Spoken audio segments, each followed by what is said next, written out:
Okay, good morning, good afternoon, good evening, wherever you are in the world. Welcome to BWTM Sports and Gaming. Thank you again for joining us for another show.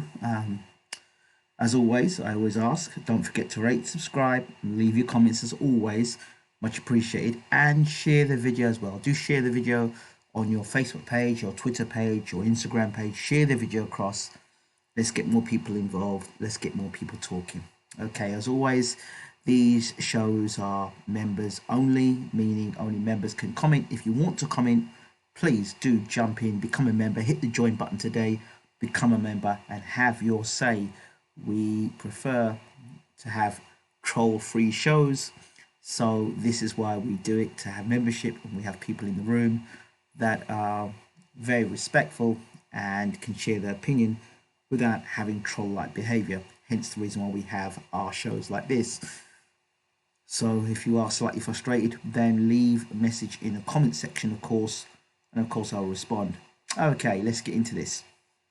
So Tyson Fury, Glovegate, Saga, and Fury versus Wilder 3 potentially on July the 18th in Vegas.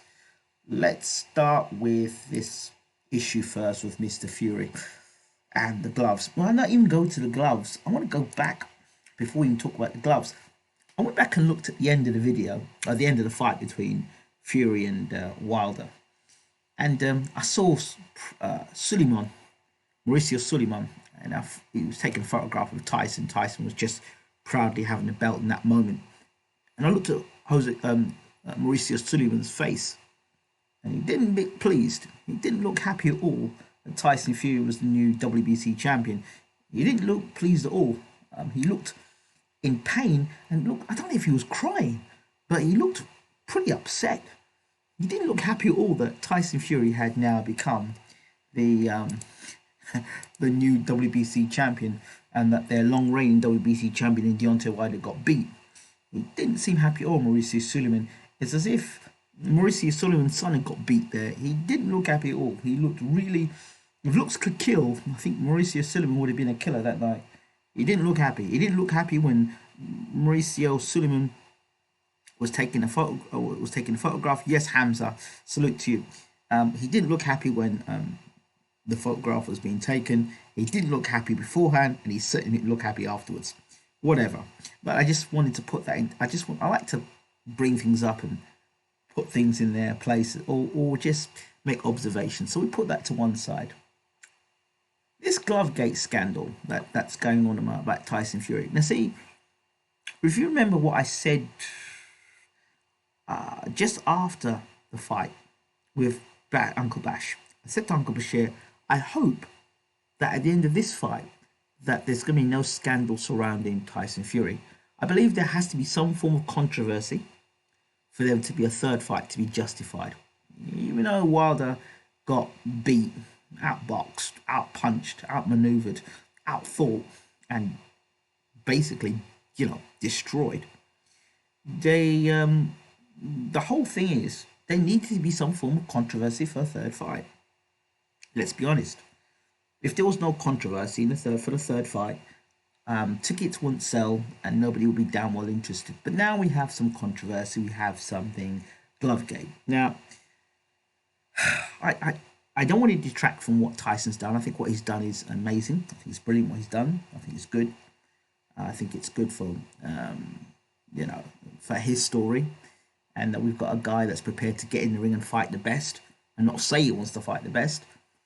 He was ringside when Deontay Wilder was doing what he was doing. He got in the ring and faced Deontay Wilder. You remember that time at Showtime when Wilder was in the ring with Fury and they were chatting back and forth, and Tyson said but Wilder said he baptized Fury and all the rest of it. That was great. I built for a fight. That two great gladiators getting in the ring. That was fantastic to see that was about to happen. And we had something there. The other champion, like I said before, in Anthony Joshua, is not that type. And it's a shame because it would be great to have him in the mix while all this stuff was going on. We didn't get that. So kudos for Tyson Fury being the guy from the UK to go across to the States and do his thing. Okay, so there's the credit there. Unfortunately, when looking at the glove looking at the glove itself, something doesn't look quite right. However, I don't look at things from just the glove standpoint. I have to back this up and say something. Okay, if this was the case, if this is the case about Fury and he did cheat, if he did cheat, has he got a history of this before with gloves? Unfortunately for Mr. Fury, it's not the first time that gloves have been mentioned. There was a sparring partner who talked about the padding not being in the gloves. And that's the problem right here. I would have probably said, and paid no attention to it. But when the sparring partner mentioned it beforehand, and he's not getting paid any extra money, the sparring partner is saying, look, man, this shit's dangerous. This shit's dangerous. And this was, and this was Fury's sparring partner. So, I mean, there wasn't an agenda for him to boost Wilder as he'd be sparring Wilder. So, Nicholas Asbury. So, I think somebody's got to contact Nicholas Asbury. Unless somebody kills him off or silences him and pays him a hell of a lot of money. If that situation didn't happen, I would have probably said, Fury, they're just trying to put something up. But now with that beside it, and now this fight with Fury with Wilder, I kind of think to myself, oh shit, what's going on here? When it starts to be doubt, I start thinking, all right, let's look into this further. I've got to ask the question. Now, this guy also was a guy that was out of boxing for a banned substance. I don't know. Whatever happened, UCAD said this and they didn't say that. And look, there's stuff there. Now, I don't know if this stuff has been put there to discredit Tyson. I don't know if this stuff. What I do know is what the sparring partner came out with. And the fact the sparring partner came out with it, I kind of believe the sparring partner. Kind of believe it.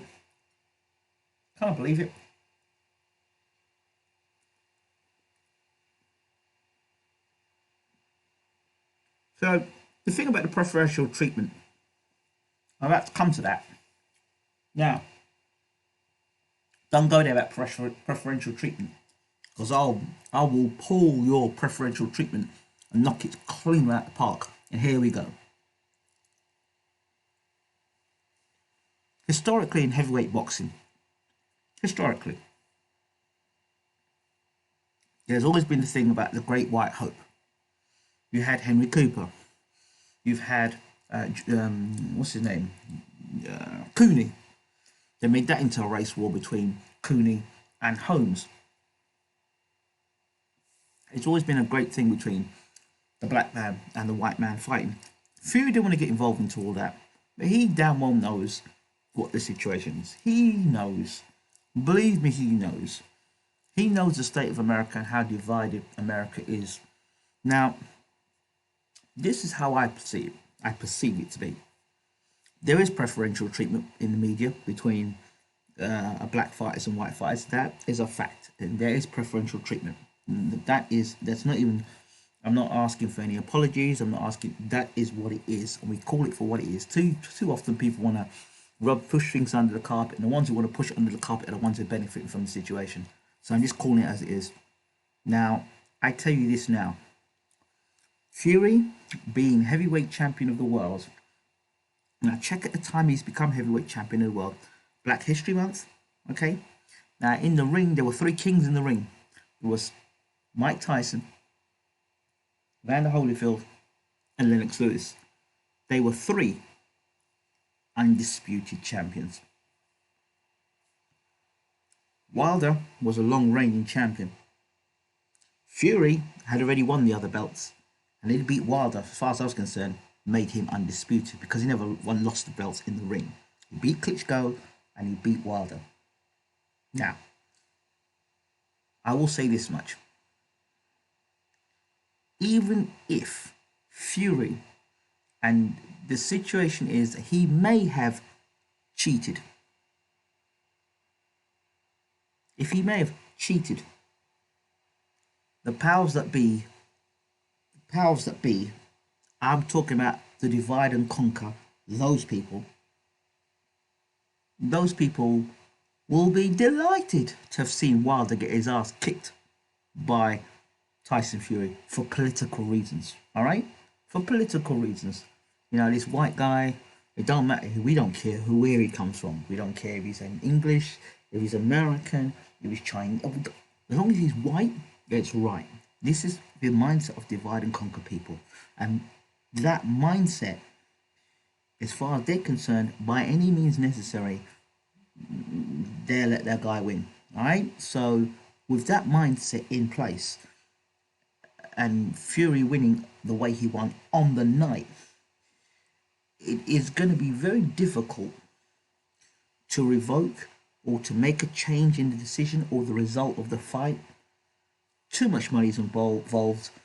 It suits a certain political agenda, and a lot of those divide and conquers, you know who they are going to be downright happy that Fury has beaten Wilder.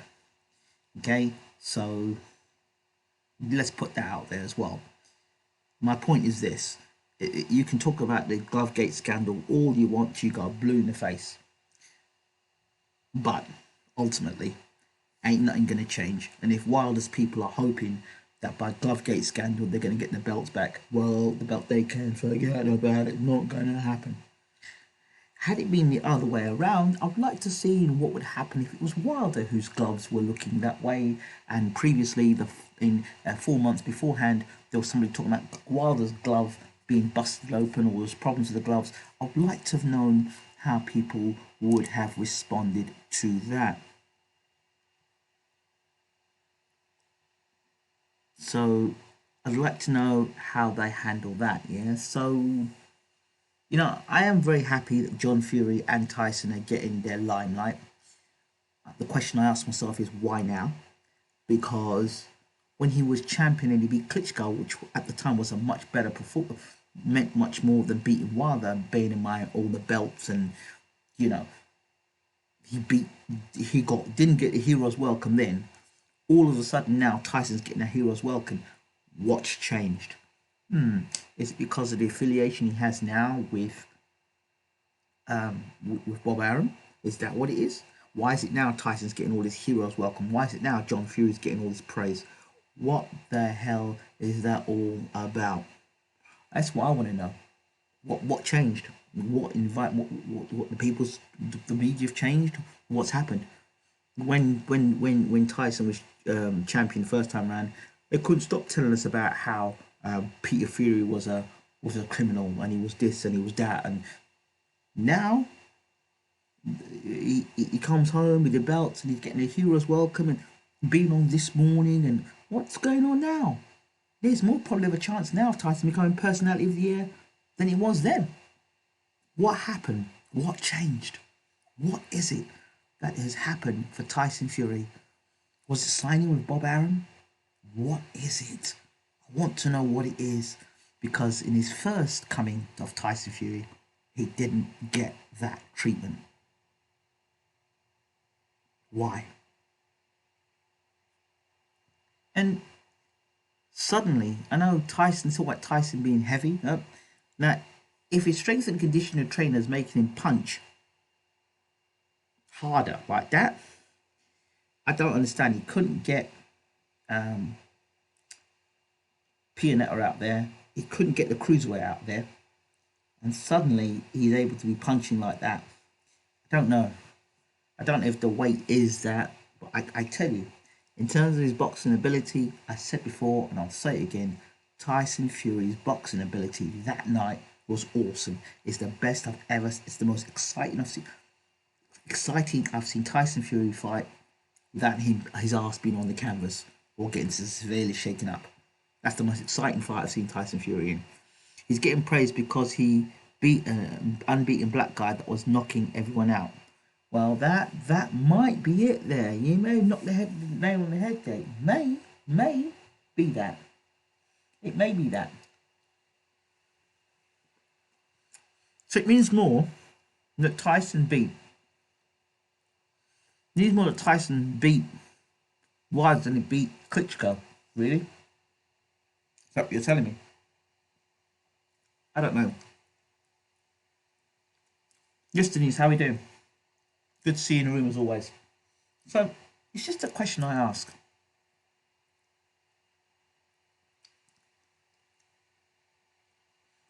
And yes, I am playing the race card because I'm not playing it, I'm just saying it as it is.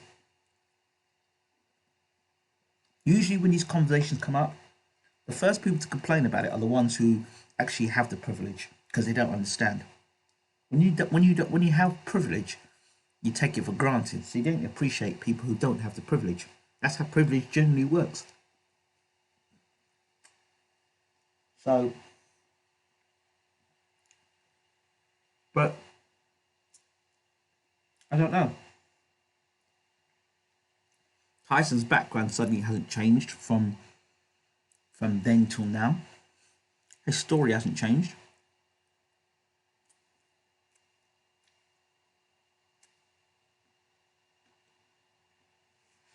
Yeah, just losing to Reeves, but I told you about the Joshua thing a long time ago. I told you the British media were going to turn on Joshua. They haven't turned the screw quite yet, but they will do. It's still coming.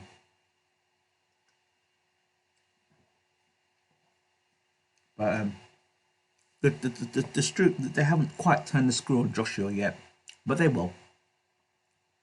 I told you from the Parker fight that they will turn the screw on Joshua, and they're slowly turning the screw. Not yet, not quite yet, not quite yet.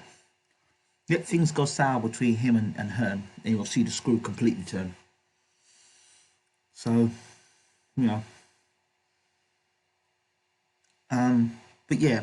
So the Glovegate thing with Fury, in my opinion, is dubious. Only because of that sparring partner saying something 4 months ago, and then that thing with the glove thing happening now, and it was shown in two different fights. The only thing is, if it was from two separate fights, why did the Glovegate thing get mentioned in the first fight? And more questions. There was some. I didn't read the whole thing, but somebody said that they turned the camera off in Fury's dressing room. Look, if I'm part of Team Wilder, I make sure his hands are wrapped and the gloves go on properly, and then I make sure I leave the room. But I've seen guys, professional fighters, getting their hands gloved up on big events, and so it, I don't know unless someone inside the Team Wilder didn't do their job properly. That's not that's not Fury's problem. So if it did happen, shame on Wilder's team. And again, shame on Wilder's team. If Wilder's costume was too heavy for him, shame on his head coach, Jay Diaz, for allowing Wilder to come out in such a stupid costume. If it was me and I was giving a tribute to Black History Month, I'd make sure there was nothing hampering my walking, nothing hampering my nothing. The greatest tribute you could have made for Black History Month is win the goddamn fight. That's the greatest tribute you could have done. Win the fight, knock Fury out. That would have been the greatest tribute, and defend your title. That would have been the greatest tribute to Black History Month if you wanted to go down that line of Black History Month. Instead, you come out dressed like something out of, I don't know, Lord of the Rings or something, or the new Batman movie, like the Scarecrow. You come out dressed like the Scarecrow, and then you blame the costume. I mean, when did you see the costume? Surely you would have known. You would have tested the costume beforehand before coming out on it. That's just not. That's not even. That don't make sense. That's no thinking. Did your trainer not look at it and say, "Hey, should we look at the costume before you let me see this costume you're gonna wear." Surely the conversation would have come out. Yeah, man. Because I remember Stavern before he was coming out to fight Joyce, and he was talking about his shorts and he's getting shorts ready and all that stuff. I mean, I mean look, when you go into a party, right? Or you go into a bit event and you got your mates with you, if you have mates, and they say to you, "Oh, you got to wear a black suit or a white suit or whatever." Yeah, you'll go to your buddy and say, "Yo, bro, I got a suit, man. Come look at this suit." But yeah, yeah, yeah, yeah, yeah. Check the suit out. Check the suit out. Check the suit out. I said, "Yeah, suit's looking crisp, and try the suit on. Try the suit on. Try the suit on. How does it feel? You know, you go out with your girl shop. She goes, you go shopping with your girl. You take your girl out with you, and you go shopping with her, and she goes, "All right, She goes, "Oh, babe, I like this suit. I like this dress, you know." I said, "All right, okay. Why don't you go try it on? See what it's like." And you go, "Oh, yeah. All right. That's looking kind of nice. Oh, I like the way it fits you, babe. Yeah, yeah, you should get that. I like that, man. I like, that's good." Or, "Nah, or ask her, "What do you think of it, babe?" You know, I don't like it. You know, it makes me look kind of big, or it doesn't really show my best attributes. Or that kind of conversation goes on. But this guy, Deontay Wilder, it don't happen in his world. He puts a suit on when? Just before he goes out to fight. So at no point in time did he test the suit and say, "You know what, it don't fit right," or "It's kind of making me feel heavy," or "You know what, you know, why, why, why, why would you not go through the process logically of putting the suit on and say, okay, is this fitting me?" Do you remember when Hector Camacho used to come out with them suits? Remember Hector Camacho come out with a suit and he had the helmet on and he had the breastplate on and he come out looking like a soldier. Do you remember when Hector Camacho used to come out of that? And I'm sorry, I can't. You see, this is the thing. You got Joshua come up with Punch from the Gods, and you got this guy come out about the costume. Look, look, look. The process don't make no sense. Me personally, it was me. When I heard that, JDs would get sacked. JDs would get sacked on the spot. Why? Because that's your head coach. So you're the head coach, and you allowed your fighter to wear a costume or suit that was weighing 45 pounds in the biggest fight of his career. Black History Month. All the other undisputed champions are there. The former undisputed champions are there, and so many people around the world are watching this fight. And you talk about him doing it for. Now, listen.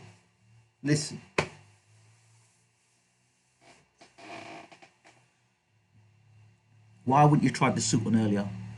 It sounds like BS to me.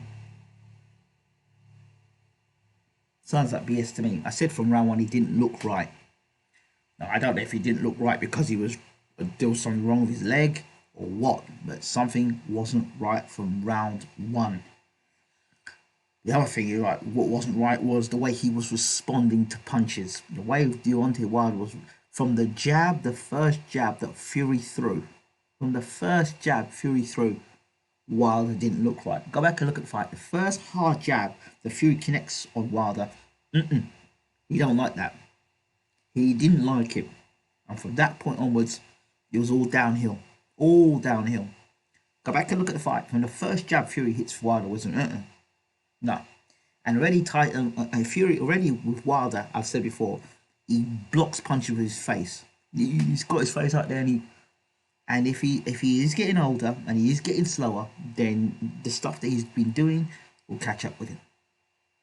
This is a guy not too long ago that just knocked out Luis Ortiz, okay, in a rematch with one shot. Are Wilder's skill set deteriorating with all the injuries had previously, or was it just the fact?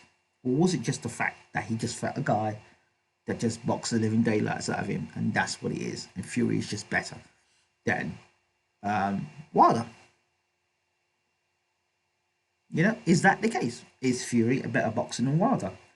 After over two fights, you would have to say that Fury is a far better equipped boxer than Deontay Wilder. And I would have to say that the team from the first fight to the second fight made absolutely no adjustments. And I would also go on to say this, that the team are not fit to carry on with Deontay Wilder. Why? Because where are the adjustments? Where were the adjustments? Yes, I saw Deontay Wilder coming heavier. Okay. But where were the adjustments? Where was the adjustments?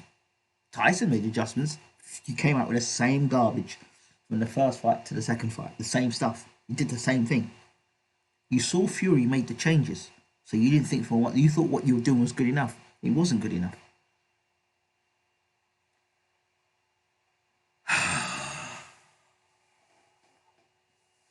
I'll be honest, I have never been a fan of Jay Diaz. Never been a fan of Jay Diaz.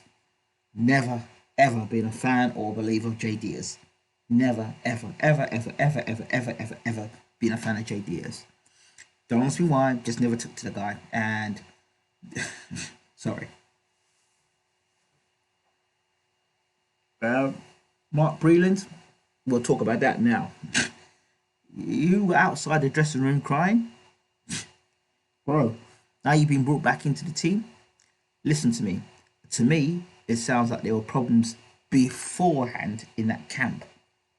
Beforehand in that camp. If Breland wants to go left and Diaz wants to go right, and Diaz is the head coach, then whatever Diaz says goes, regardless of what Breland may want. Last time I checked, Breland was an Olympian and was an accomplished world championship boxer. I don't know what Diaz is. Does anyone know what Diaz's background is as a trainer? I have no idea. If he is a great trainer, please let me know. Wilder lacks fundamentals. Everything is predicted on that right hand. Who else has Jay Diaz taught? Bro, yeah. Of course, they've got to ask the question. But then at least, Joshua stuck with McCracken. We knew McCracken had worked with previous fighters for the amateurs and the pros. He hasn't done a bad job. But you see, he added to the mix. Floyd Mayweather offered to train Deontay Wilder. No, sir. No, sir. No, sir. You can stick it. George Foreman offered to train Deontay Wilder. No, sir. No, sir. No, sir. You can stick it. There are two guys here. Why is it when heavyweights get beat that former heavyweights suddenly decide to get on the bandwagon and want to train? If you want to train fighters so much, and you want to help fighters out, why didn't you open gym and start training other fighters? Why is it when the big fighters get beat, I'll train him, I'll train him. Yeah, well, why, George? Why, George?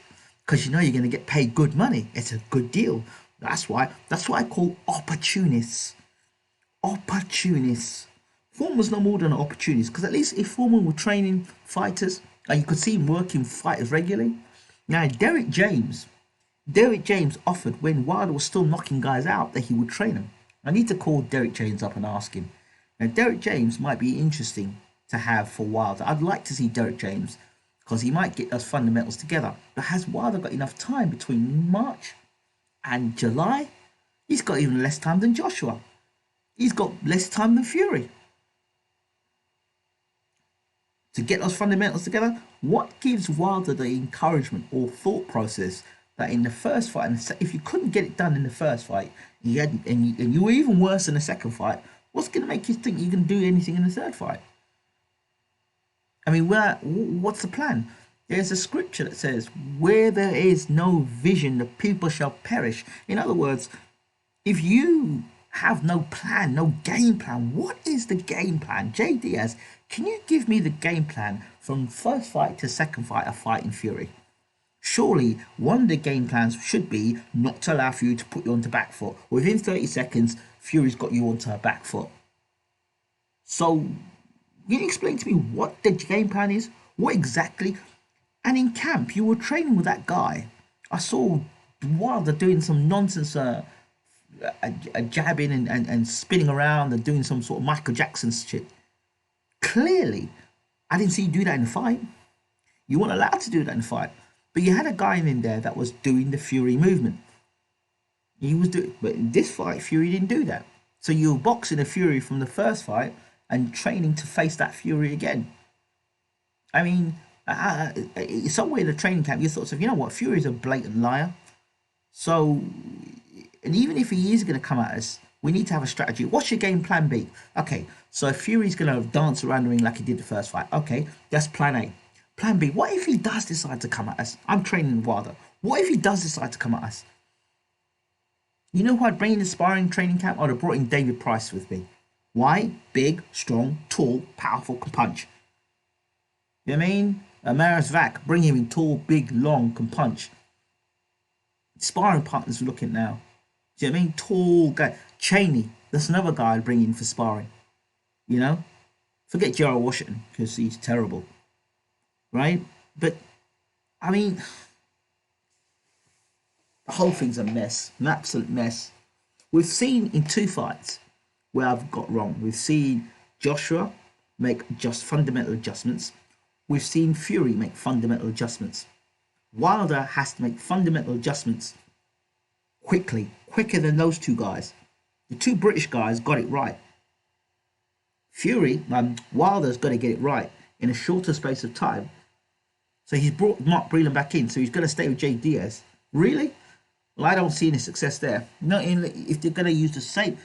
Insanity is doing the same thing over and over again, expecting different results. If the fight's in July...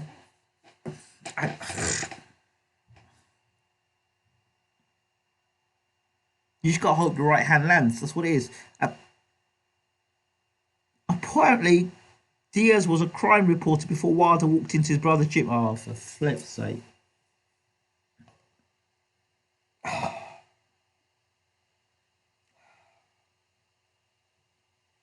You probably can't see me now. I've got my hands held in my head. I think I could train Wilder to beat... I could train Wilder to beat Fury in a rematch. I could train Wilder to beat Fury in a rematch. Flip's sake. What I'm basically saying is I've got a game plan A and B. That's what I'm saying. I've got a plan A and B. Plan A is don't let Fury back you up. Plan B is don't let Fury back you up. Stand in the center of the ring, push Fury back and use the jab. You understand? Push him back, work the body, chop the body early. Hit Fury with a smart jab to the face.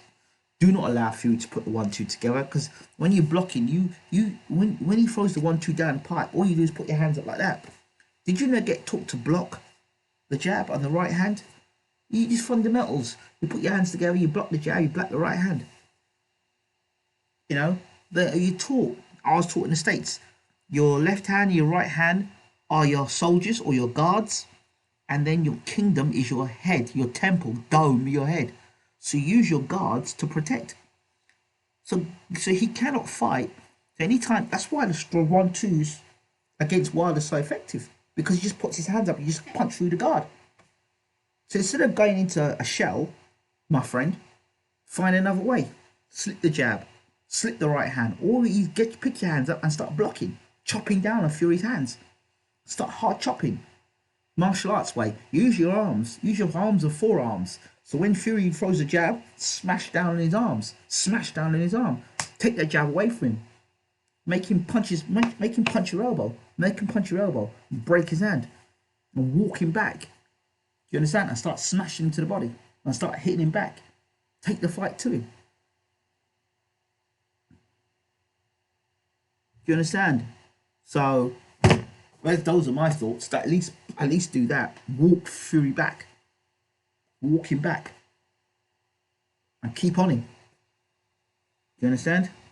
When a man starts licking blood when his man starts flicking blood, that's just another...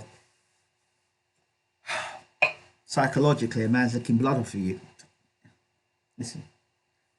The first fight, you may have thought deep down you may have been beat. The second fight, you're down or know you got beat. And the third fight is you know you're walking into a beating. You have to do something different. So, to me, question is Mark Breland, after him being sacked and then brought back in, that's got to bring some tension and some mistrust into the camp. So if I were Mark Breland, I wouldn't stick around. And Jay Diaz has got to be brought into question. If people are not asking a question about Jay Diaz now, they should be asking the question. So they need to bring somebody in camp. Me, there's three people I'd bring in right now if I was going to bring anybody in. 3 people. Derek James is 1. James Early Bashir would be 2. Or Stacey McKinley. Stacey McKinley because he's got the heavyweight factory in the sparring. James Ali Bashir because he is he was a right hand man to Emmanuel Stewart. Okay, so if you're gonna have Sugar Hill in one corner, you bring Bashir in the corner. Listen, you bring Bashir in. If Wilder and his team have got any freaking sense, they'll go and pick in Bashir, because the Sugar Hill Cronk Gym can never have more knowledge than James Ali Bashir, who's the right hand man to Emmanuel Stewart. So if you're going to win this fight, you bring James Ali Bashir into camp. You bring Ali Bashir into camp. You tell Jay, yes, sit your ass down. You tell Mark Breland, take a breather and bring James Ali Bashir and let Bashir run that camp. Bashir is the only guy out there that can deal with this situation. Why? Because he was part of Kronk. It was Bashir and Stewart. Stewart needed Bashir, so Bashir needs to be working with Woodwork. I'm telling you, you bring Bashir in camp. You bring Bashir in camp. You need Bashir as a consultant in that camp now. You're 1 up on Sugar Hill. You're about 10 up on Sugar Hill. When Sugar Hill was still a baby, Bashir was training fighters and working with legendary fighters. You've got to think ahead of the enemy. Do you understand? So all the tricks they're doing, all the movement they have, that then Bashir would teach Wilder how to fight the Fury style. Because Bashir will break down what Fury is doing and he'll work to Wilder's strengths. So what you want to be doing now, if I'm training Wilder and I take Wilder on, I bring Bashir into camp. And what I would do, if I'm Wilder, I say, listen, we know your right hand is your best weapon. We have to do things to cater around. We haven't got time to turn your whole training camp around. We haven't got time to mess around with your fundamentals. What we've got to do is tighten up in your defense and get you using that jab more and less of you blocking with your face and using the jab and looking for openings. Instead of allowing Fury to throw that 1-2, we've got to find a way to put that one, stop Fury throwing that 1-2, because that's where he's like punches. The 1-2 through the middle, you ain't blocking that, so you've got to find a way of blocking that. Question: Wilder will have to be willing to listen to Mr. Bashir. Good idea, good point. Bashir would take no BS. Apparently Wilder isn't the most trainable. Well, that's his business then. And one other thing before I end it: speak it, believe it, receive it. Speak it, believe it, receive it. Yeah, well, Wilder, when you were knocking everybody else out, speak it, believe it, receive it. Yeah, well, guess what? You also said that you will have to be, you're a warrior, and that you leave out on your shield. Well, speak it, believe it, receive it. You'll go out on your shield, all right, if you do not make changes. If you do not make the fundamental changes necessary, bringing in Bashir into camp, because he's the only body there, I think, that can help you to deal with it. You bring Kronk in. You bring a Kronk legend in to deal with it. He's the only guy that can help you. Right? The only guy. There ain't nobody in the sport of boxing that can help him overcome the Kronk situation like Bashir can. So yeah, but Bashir can teach him all that stuff.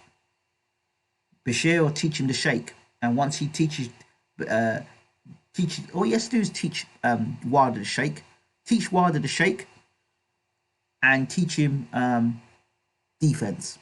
So I'll be telling him it's not about attack; it's about defense. Work on his defense, how to block jabs and block right hands. That's all I'd be working on, Wilder. How to block jabs and how to block right hands. And counter, catch and shoot. So catch a jab and shoot the right hand. Catch a jab, shoot the right hand. Catch a jab, shoot the right hand. That's how I do. Set your shots up. But anyway, that's enough from me. I hope you've enjoyed the show. I think I'm going to retitle this. He looks clueless in clinches. Just waits for the ref to break him apart. Well, another thing Roy Jones used to do carefully when fighters used to get in clinch, what Roy would do, he'd walk behind the referee.